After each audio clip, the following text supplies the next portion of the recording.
Assalamualaikum warahmatullahi wabarakatuh. Hai semuanya, perkenalkan saya Sundari Wargalina dengan NPM 2042401442 dari kelas 4G, Program Studi Pendidikan Guru Sekolah Dasar, Fakultas Ilmu Sosial dan Humaniora, Universitas PGRI Sinampari. Nah, di sini saya akan memaparkan materi yang bertentangan dengan perbedaan dan perubahan kurikulum Merdeka Indonesia pada tahun 1947 sampai dengan kurikulum Merdeka. Tapi, ada yang tahu gak sih apa itu kurikulum? Kurikulum adalah rencana dan pengaturan tentang tujuan, isi, dan bahan pelajaran. Kurikulum juga menjadi pedoman dalam proses pembelajaran di sekolah, serta kurikulum dapat berubah sesuai perkembangan zaman dan kebutuhan masyarakat. Kenapa sih kurikulum dapat berubah? Perubahan kurikulum dipengaruhi oleh yang pertama, perubahan sosial, politik, dan budaya. Yang kedua, perkembangan ilmu pengetahuan dan teknologi. Yang ketiga, tuntutan dunia kerja dan globalisasi. Dan yang selanjutnya, evaluasi terhadap kurikulum sebelumnya. Dan yang terakhir, kebutuhan karakter dan kompetensi peserta didik. Nah, berikut kita akan memaparkan perjalanan kurikulum di Indonesia pada tahun 1947 sampai sekarang. Kurikulum pertama dimulai pada tahun 1947. Kurikulum pertama setelah Indonesia merdeka, di mana menekankan pembentukan karakter dan semangat kebangsaan, serta fokus pada pendidikan watak dan kesadaran bernegara. Dan kurikulum yang kedua pada tahun 1952, disebut Rencana Pelajaran Terurai. Materi pelajaran lebih rinci dan guru mengajar satu mata pelajaran secara khusus.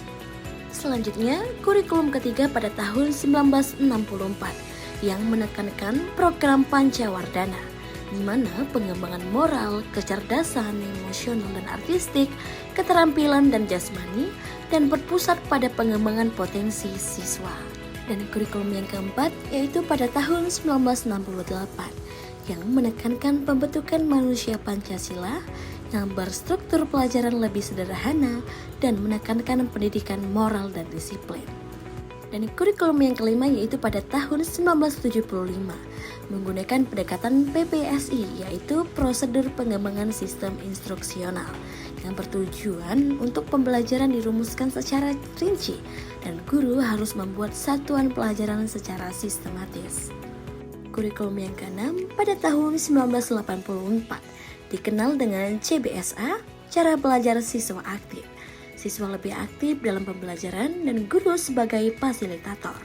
Berikut kurikulum yang ketujuh pada tahun 1994, menggabungkan kurikulum 1975 dan 1984, beban belajar siswa yang cukup padat dan penggunaan sistem catur wulan.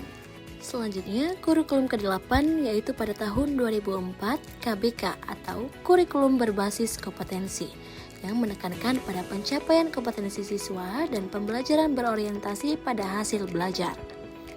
Nah, kurikulum yang ke-9 pada tahun 2006 KTSP atau kurikulum tingkat satuan pendidikan, di mana sekolah diberi kewenangan menyusun kurikulum sendiri tetap mengacu pada standar nasional pendidikan.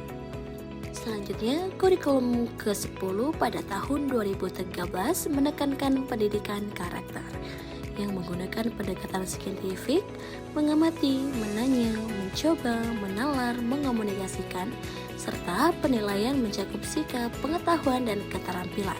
Nah, yang terakhir yaitu kurikulum sekarang atau kurikulum merdeka yang mempelajari berbasis proyek atau project based learning yang berfokus pada penguatan profil belajar Pancasila, materi lebih sederhana dan mendalam, dan memberi fleksibilitas bagi guru dan sekolah.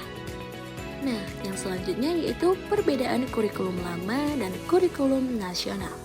Kurikulum lama menggunakan kompetensi inti dan kompetensi dasar, sedangkan kurikulum nasional menggunakan capaian pembelajaran.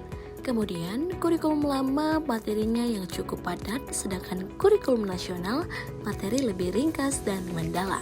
Kemudian, kurikulum lama berfokus untuk menekankan keseimbangan antara pengetahuan, keterampilan, dan sikap, tetapi masih cukup terstruktur dan padat pada materi.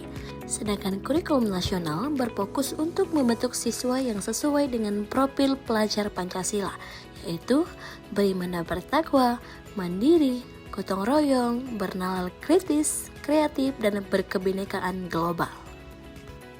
Nah, itu saja materi yang dapat saya sampaikan. Lebih dan kurangnya saya mohon maaf. Tapi sebelumnya terima kasih kepada Bapak Tio yang sudah memberikan tugas ini kepada kami. Dan semoga tugas ini dapat bermanfaat untuk kita semua. Saya ucapkan wassalamualaikum warahmatullahi wabarakatuh.